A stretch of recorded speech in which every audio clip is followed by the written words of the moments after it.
Okay, we have the Unit 5 test coming up. Of course, make sure you've read chapters 12, Means of Grace, and chapters 13, The Church and Called to Believe. But here's a study guide that you can fill out, and let me help you do so.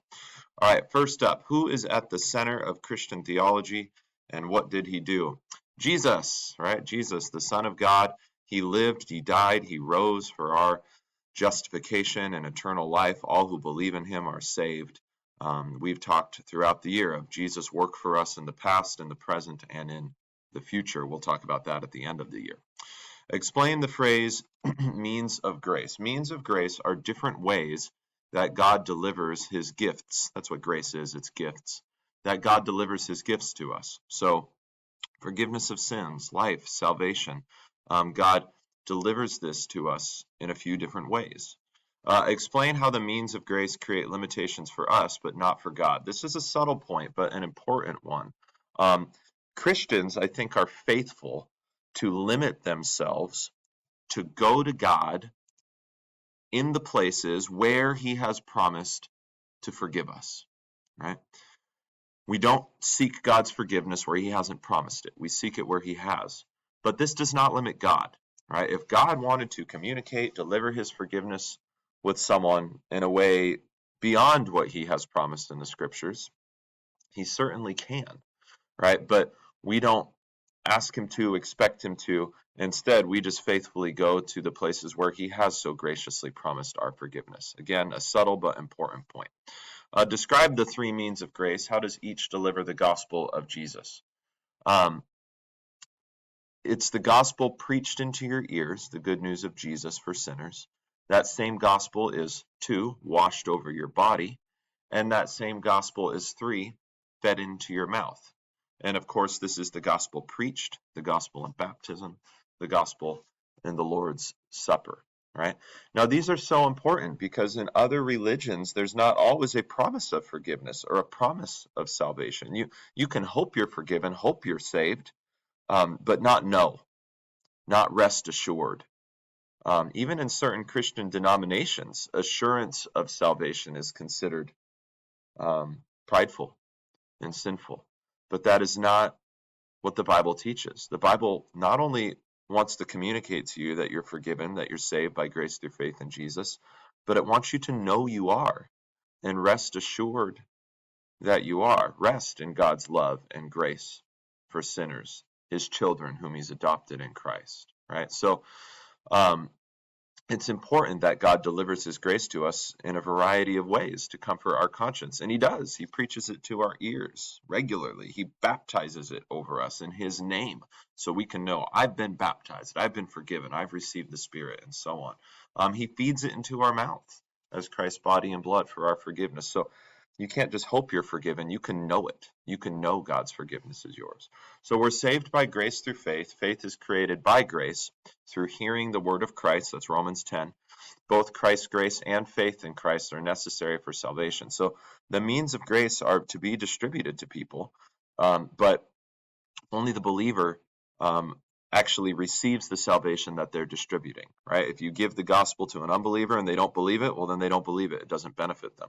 But if you give the gospel to an unbeliever, good, because that's the only thing that can turn unbelief into belief, that can change our hearts to belief. So you need both grace and faith for salvation. All right, the term sacrament is not in the Bible.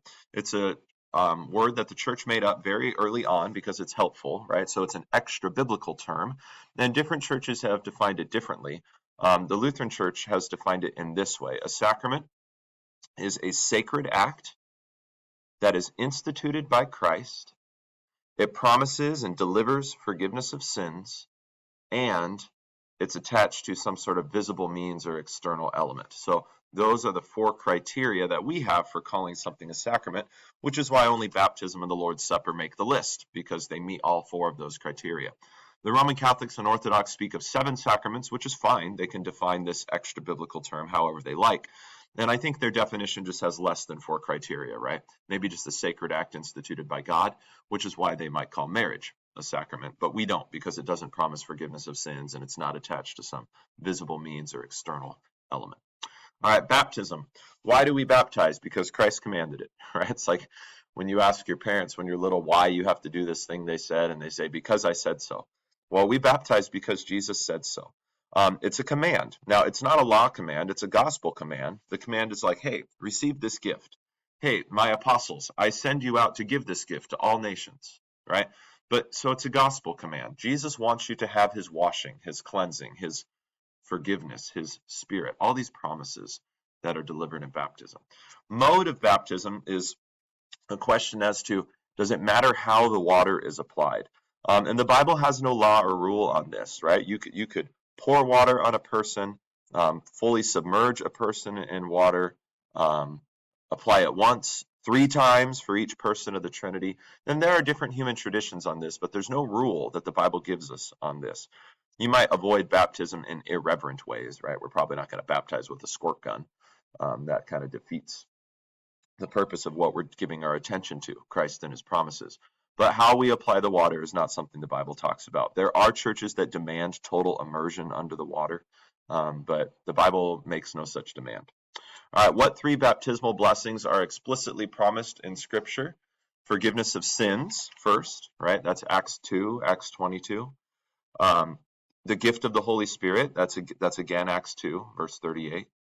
Unity with Jesus in his death and resurrection. That's Colossians 2. Romans 6 is where I remember it. Paul says, for you have been buried with Christ by baptism into his death, that just as he was raised by the Spirit of the Father, we too might walk in newness of life. For if we've been united to him in a death like his, we'll certainly be united to him in a resurrection like his. So baptism promises forgiveness, the gift of the Holy Spirit, and unity with Jesus in his death and resurrection. It promises other things too, but those are the most explicit in Scripture. What are the 2 essential elements in baptism? Water and the Word of God. Again, what kind of water? How much water? We are free in these things, but use water, right? Because that's what baptism is, washing with water. And use the Word. And the Word of God that Christ commanded in Matthew 28 is in the name of the Father and of the Son and of the Holy Spirit. So we baptize people in the name of the triune God. Those are the elements, water and the Word. Who is to be baptized according to Matthew 28? All nations, right? So baptism is this, again, commanded gift that he sends the apostles out to deliver to all nations, right? That's why Peter in Acts chapter 2 says, this promise is for you and your children and all who are far off, everyone whom the Lord our God calls to himself. False views of baptism. Here you can see Called to Believe on page 210 and 211. It gives you all the different false views of baptism, right? One false view, it says, is saying that the forgiveness is limited to only sins committed before baptism. That's not true. Baptism forgives all of your sins. Roman Catholics teach that it only forgives your original sin. It forgives all of your sin, original, actual, past, present, future. Baptism cleanses you of sin. Another faulty view is that makes it dependent on the character or the work of the human being instead of on Christ. In other words, your baptism is only effective based on the virtue of the person who baptized you. Not true. It's effective based on the promise of God's word. Another error turns baptism into a symbol, right? So it doesn't really deliver forgiveness. It just symbolizes forgiveness. Not true. God's word delivers exactly what it promises. A related error reduces or denies the power of baptism by insisting on its repetition. So we only get baptized once, not more than once. Just like in the Old Covenant, you would only be circumcised once. Praise God.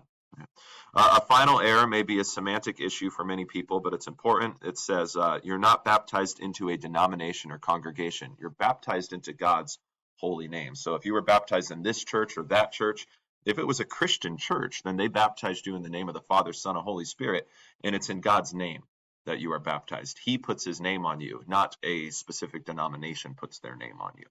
All right, communion. What are the words of institution, and what can we plainly know from those words regarding the practice of communion? The words of institution are the words that our Lord Jesus spoke about this meal at the Last Supper. And what are those words? Hopefully I get them close to right. On the night in which he was betrayed, our Lord took bread, and after giving thanks, blessed it and broke it, and gave it to the disciples, saying, take, eat. This is my body given for you. Do this in remembrance of me. In the same manner, after the supper, he took the cup, and after giving thanks, he gave it to the apostles and said, drink of it, all of you. This cup is the New Testament in my blood poured out for many for the remission of sins. Do this in remembrance of me, right? And that language is pulled from Matthew, Mark, Luke, 1 Corinthians 11, right? What can we plainly know from those words?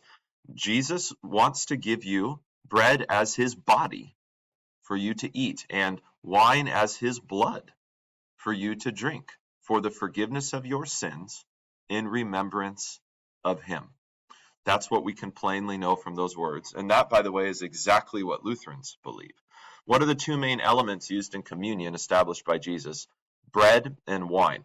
Now, we don't legalistically demand the exact kind of bread that Jesus was using in that Passover meal of the Last Supper. You can use unleavened bread, and many churches do in their celebration of the Lord's Supper. I just found out recently that my church does. I guess those little wafers, those little circular wafers with a cross imprinted on them that my church and many churches use, that's unleavened bread. I didn't know that. Makes sense, though.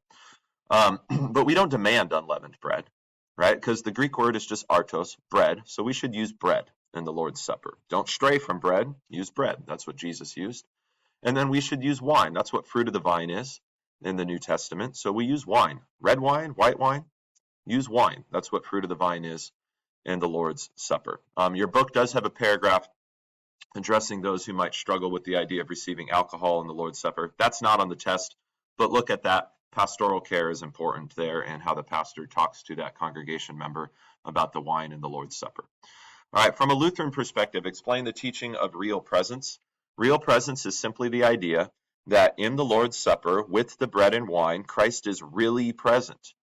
You actually receive his body and blood in this meal in a supernatural way that we don't pretend we understand. It's a miracle, but we believe we really receive his body and blood because he says so. That's the Lutheran view. Describe the Roman Catholic view of transubstantiation. That's Aquinas' term, St. Thomas Aquinas, transubstantiation. This is the view that when the priest finishes consecrating the elements, the bread and the wine, at that moment, they stop being bread and wine. They turn into Christ's body and blood at that very moment. They still have all the appearances, or to use the languages that Aquinas used, borrowing from Aristotle, they still retain the accidents of bread and wine. They look like, taste like, smell like bread and wine. But transubstantiation says, but they are not. They have substantially been changed. Transubstantiation. They've been changed substantially from bread and wine into Christ's body and blood. And you only receive Christ's body and blood in this meal. And then the priest takes the bread and wine, which are no longer bread and wine, but have transubstantiated into Christ's body and blood, and represents them at the altar to God for our sins. And that, by the way, is the chief difference. I don't believe that in the Lord's Supper, the priest is representing Christ's body and blood for our forgiveness. I think Jesus did that once and for all on the cross, and that's kind of something all Protestants would agree on. Describe the symbolic view or the memorial meal view. This is Zwingli's idea, but popular in many Protestant churches today, that the bread and wine are not Christ's body and blood, but just symbols that remind us of Christ's sacrifice. They don't actually, therefore, deliver forgiveness of sins or give Christ's bodily presence in the memorial meal view. They don't do that. In the Lutheran view, they do exactly that. Consubstantiation might show up on a matching. There's the definition, but if it doesn't show up on the test, I wouldn't be surprised either. I didn't really talk about this. No three blessings that are offered through communion. First, forgiveness of sins, right? For the forgiveness, for the remission of sins in Matthew 26. Second, Christ's bodily presence. Take, eat, this is my body. Drink it, all of you. This cup is my blood. And that's why Paul calls it a participation in the body and blood of Christ, 1 Corinthians 10. And thirdly, unity with Jesus and all believers who receive the meal, right? We who partake of the one bread are one body. What does St. Paul ask every Christian to do before taking communion? Let a person examine himself then, and so eat of the bread and drink of the cup. Because if we do so in an unworthy manner, we are guilty concerning the body and blood of Christ. We eat and drink judgment on ourselves, Paul says. So examine yourself. Do I believe in Jesus? Do I believe in his words and promises in this meal? What is absolution? It is God's forgiveness delivered to you through a Christian. It's the pastor's public office to absolve the congregation, to absolve the private confession, but any Christian delivering God's forgiveness to a person. That's absolution. Where does Christ promise this? He promised this in John 20, 20 to 23. If you forgive the sins of any, they are forgiven them. Also Matthew 16, 19.